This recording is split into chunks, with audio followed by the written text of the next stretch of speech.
Hoje, a gente vai mergulhar numa história incrível, a de como o Brasil, lá atrás, começou a encontrar a própria voz através da arte.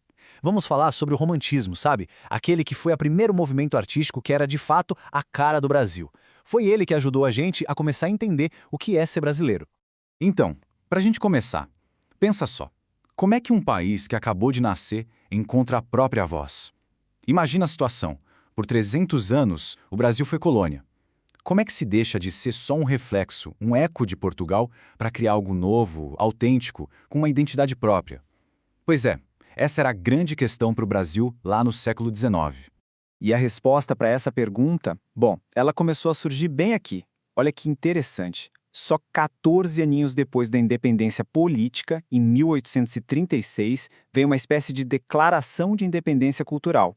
Foi quando saiu o livro Suspiros Poéticos e Saudades, do Gonçalves de Magalhães. Era a arte, né? A arte respondendo ao chamado da história, dando o primeiro passo. Então vamos entender o cenário da época. O Brasil era livre, no papel, né? Porque na prática, a cabeça, a cultura, tudo ainda estava muito preso nos modelos de Portugal, da Europa. Precisava de uma ruptura. E uma ruptura forte. Sabe, existia uma necessidade, quase um desespero, para negar o que vinha de Portugal e construir uma imagem nova. Uma nação com heróis próprios, paisagens próprias, sentimentos próprios. Era isso. A busca por uma identidade nacional era o que movia tudo naquele momento. E aí que entra o romantismo. Foi ele que chegou e ofereceu, digamos, as ferramentas para essa grande construção. E é por isso que ele foi muito mais que um simples estilo literário, entende? Foi, na verdade, um verdadeiro projeto de nação. E os pilares dessa nova identidade são fascinantes. Pensa comigo. De um lado, o romantismo valorizava o indivíduo, a emoção, o eu, né? Mas do outro lado, ele exaltava a pátria com um fervor enorme. E aí vinha a pergunta: como juntar essas duas coisas que parecem tão opostas? A solução que eles encontraram foi genial. Eleger o indígena como o grande herói nacional, o brasileiro original, e colocar a natureza incrível do Brasil como o palco principal dessa história. Essa citação do Gonçalves de Magalhães, nossa, ela resume tudo perfeitamente. É a virada de chave. Era basicamente um adeus para a razão, para as regras super rígidas do classicismo e um olá para a inspiração, para o sentimento puro. Uma arte que, como o próprio criador do movimento disse, tinha que ser julgada com o coração. Isso, gente, era uma revolução.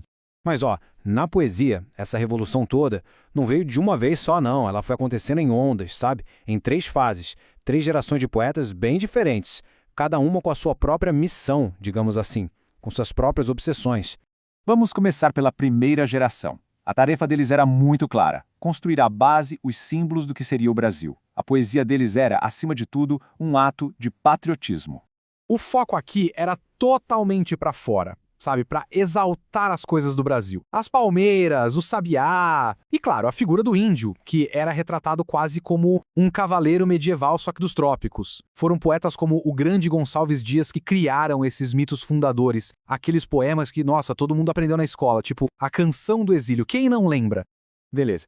Se a primeira geração estava olhando para a nação, para fora, a segunda fez um movimento completamente oposto. Eles deram um mergulho profundo, mas profundo mesmo, na alma do indivíduo.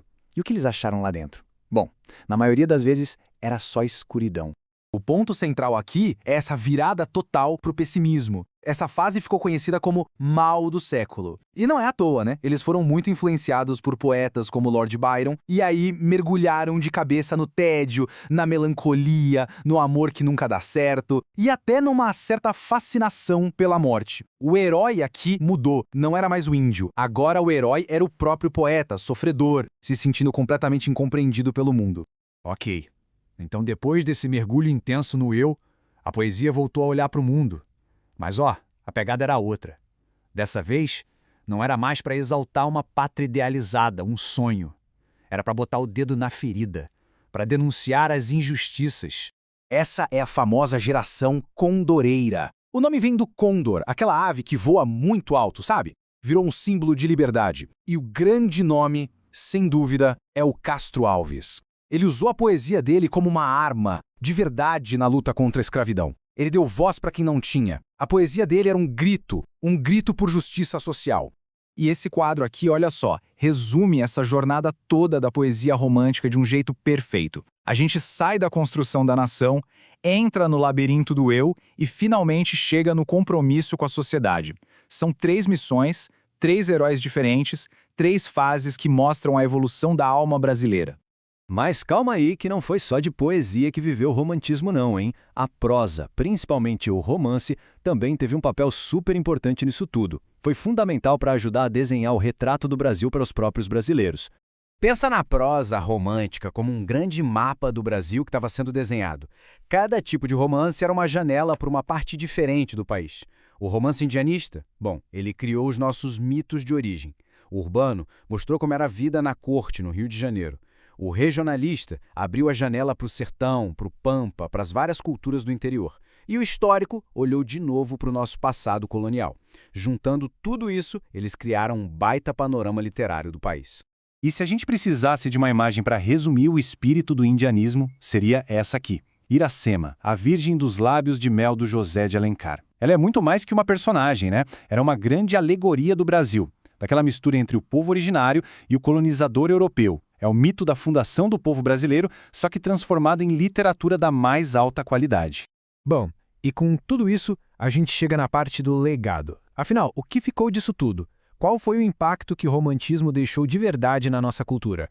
A verdade é que o romantismo cumpriu a missão dele, e cumpriu muito bem. Ele deu ao Brasil os seus primeiros heróis, os primeiros mitos, as primeiras grandes histórias nacionais. Ele criou a base, o alicerce, onde toda a literatura que veio depois ia se apoiar. Por isso, o fim do movimento lá em 1881 não foi um fracasso, de jeito nenhum. Foi uma passagem de bastão, sabe, para o realismo que é chegar para olhar para o Brasil de um jeito, nossa, completamente diferente. E isso tudo deixa a gente com a pergunta no ar, para a gente pensar. O romantismo criou um retrato idealizado, né? Um verdadeiro sonho de nação. Mas e quando o sonho acaba? O que acontece quando um país finalmente para e começa a se olhar de verdade no espelho, vendo todas as suas falhas, todas as suas contradições? Bom, aí já é a história do realismo. Mas essa é uma conversa que, quem sabe, fica para uma próxima.